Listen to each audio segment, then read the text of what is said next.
So today we're going to be talking about kettlebell grips. There are two that I really like, the traditional grip and then the bottoms up grip, which is more for stability and less for weight loading. So with a kettlebell, right, you always want to make sure that you're scooping through underneath so you can catch it in the seam of your hand. So right, if I want to pick the kettlebell up, I'm going to think about scooping under, my thumb is up, and then I'm rotating my knuckles so they punch to the ceiling. This is the most stable grip because if I let go, my thumb is going to catch the bell so that it doesn't fall. Versus, I see some people who will grip it this way.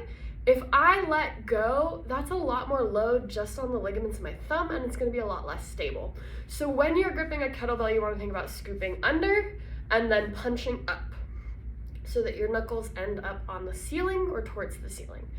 Now, the other thing that you want to think about when you're gripping a kettlebell, you can see that I have this nice diagonal load across my hand, is you want the bell to be resting a little bit in a diagonal so that it's resting in this seam here between thumb and index finger, and then it's pushing down into the corner.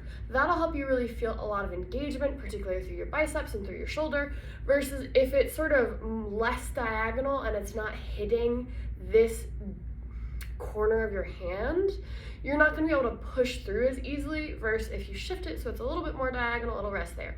Some people do experience discomfort on the back of the forearm because the bell is resting there. That's okay. You can use a little armband, or you can tape a piece of foam there, or wear some puffier sleeves to protect your forearm. But most of the time that's not going to be doing any damage. It just might feel a little bit uncomfortable from the pressure.